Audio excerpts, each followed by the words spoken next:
Beberapa tahun terakhir kita hidup di masa ketika satu pesan singkat bisa membuat orang panik, satu foto bisa memecah keluarga, dan satu potongan video bisa menghancurkan reputasi seseorang. Dan lebih mengkhawatirkannya lagi, bahwa kita tidak sadar apa yang kita percaya bisa jadi tidak pernah terjadi. Di balik layar ponsel kita ini terdapat ribuan informasi yang datang setiap hari. Tetapi tidak semuanya benar. Bahkan salah satu di antaranya ada yang dibuat hanya untuk membuat kita marah, emosi, dan saling membenci. Masalahnya bukan pada hoaxnya, masalahnya adalah kita semakin mudah terpecah. Tahun 2023, ratusan kabar berita penculikan anak tersebar di WhatsApp dan di TikTok. Ada yang bilang anak mau dijual organnya, ada yang bilang penculik menyamar menjadi guru. Padahal sebagian besar berita itu tidak pernah terjadi. Akibat hoax ini membuat orang tua hidup dalam keadaan ketakutan dan bahkan menyebabkan orang tidak bersalah hampir menjadi main hakim diri sendiri. Setiap kali ada gempa kecil, kita sering mendapatkan berita hoax tentang BMKG memprediksi akan terjadi tsunami besar. Padahal BMKG tidak memprediksi tentang berita itu. BMKG hanya memberikan peringatan jikalau ada potensi tsunami. Dampaknya, orang menjadi panik massal dan lari ke tempat tinggi tanpa arah, dan banyak yang stres dengan goncangan kecil. Masyarakat pun menjadi bingung lantaran tidak tahu mana berita yang benar. Padahal berita itu hanya dibuat oleh orang yang tidak bertanggung jawab dan tidak peduli akan keselamatan kita. Berita ini sudah viral bertahun-tahun. Dikatakan bahwa 10 juta tenaga kerja Cina akan menyerbu Indonesia. Padahal setelah dicek angkanya jauh dari itu dan data aslinya telah dipintir. Hoax ini menghilangkan keadilan dengan memberikan stigma tanpa dasar kebenaran. Hoax ini menciptakan rasa kebencian terhadap kelompok tertentu tanpa dasar kebenaran. Ketidakadilan semacam ini berakar dari nilai instrumental yang rusak. Contohnya, tidak cek fakta, tidak kritis, dan tidak mudah termakan sentimen. Ketika pandemi, hoax tentang kesehatan menjadi sangat berbahaya. Ada yang bilang vaksin itu menyebabkan handal, ada juga yang bilang vaksin itu menyebabkan stroke. Bahkan ada yang bilang vaksin itu mematikan. Karena minimnya edukasi dan informasi tentang vaksin, banyak masyarakat yang percaya akan hoax tersebut yang menjadikan mereka tidak mau divaksin dan menjadi korban dari virus tersebut. Ini bukan hanya soal salah informasi, melainkan mencabut nyawa manusia. Belum lama ini, beredar video Raffi Ahmad seolah-olah sedang membagikan uang tunai dalam jumlah yang besar. Videonya menjadi viral, dipotong, diberi narasi provokatif. Bahkan ada bagian suara yang bukan suara asli Raffi Ahmad. Padahal setelah dicek, video tersebut sudah diedit. Tetapi kerusakannya tidak terlanjur terjadi. Semua orang menghujat, menuduh, dan menyerang karena mencari fakta tidak menjauh. Permasalahan tersebut menunjukkan betapa mudahnya hoax merusak nama baik seseorang hanya dalam hitungan menit.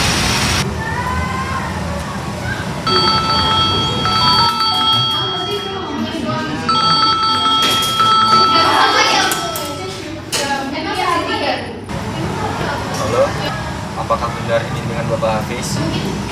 Ya, betul. Ini dengan siapa ya? Dari kepolisian Bapak mau menginformasikan bahwa adik Bapak baru saja melakukan tabrak lari. Sekarang korbannya dalam kondisi kritis di sakit. Oke. Pak, tabrak lari. Adik saya, yang benar saja Pak. Ya betul Bapak, saat ini adik Anda sedang kami amankan di kantor polisi. Kalau tidak segera diselesaikan, kasusnya akan ikut pengadilan. Apa? Terus saya bagaimana Bapak? Ini Bapak, mobil korban meminta damai. Untuk penyelesaian administrasi dari pengurusan adik Bapak, kan dia sebesar 50 juta rupiah. Agar masalah ini bisa terselesaikan, dimohon Bapak bisa segera transfer ke nomor rekening ini. 50 juta. Begini saja Bapak, saya kirimkan foto adik saya dulu agar saya bisa memastikan dulu. Tidak bisa Pak, ini darurat. Kalau lambat sedikit, adik Anda bisa kami tahan. Saya harus memastikan keadaan adik saya.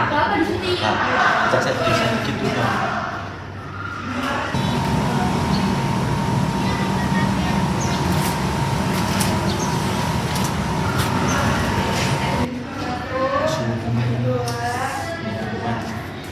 Kalau kita perhatikan dalam contoh tadi, ada satu pola yang sama, yaitu hoax tidak hanya membuat kita salah informasi, tapi juga salah dalam memandang manusia.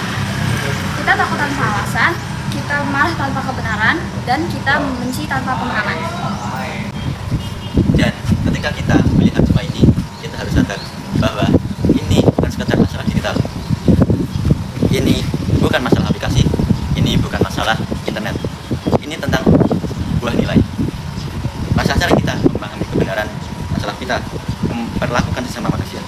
Dan di saat seperti ini, kita kembali kepada Pancasila sebagai sistem filsafat. Karena Pancasila bukan hanya sekedar berhenti sebagai hafalan SD, melainkan dia adalah cara Indonesia, keadilan, masyarakat, kebenaran, dan moral. Terkadang kita lupa bahwa bangsa ini dibangun bukan hanya dengan senjata tajam atau kekuasaan, tetapi dibangun dengan nilai yang mengajarkan kita cara berpikir dan cara bertindak. Dan bukan masalah penamatan. Nilai yang mengingatkan manusia itu harus dihormati, bukan menjadi korban dari ketakutan dan kemarahan yang kita pelihara sendiri. Nilai yang menurut kita tetap waras dengan banjir informasi, dan nilai-nilai itu ada di Pancasila. Apa yang bisa kita lakukan? Bagaimana kita sebagai mahasiswa dan masyarakat untuk mencegahnya? Yang pertama, verifikasi informasi sebelum dipercaya, cek sumber resmi bukan sekedar forward. Yang kedua, jangan menyebarkan berita yang belum jelas kebenarannya. Jika ragu, maka berhenti. Dia lebih baik daripada ikut membuat kerusakan. Lalu yang ketiga, gunakan empati. Sebelum membagikan sesuatu yang menanda kebencian, tanya diri sendiri bagaimana jika ini terjadi pada keluargamu. Lalu yang keempat, edukasi teman dan keluarga tanpa menghakimi.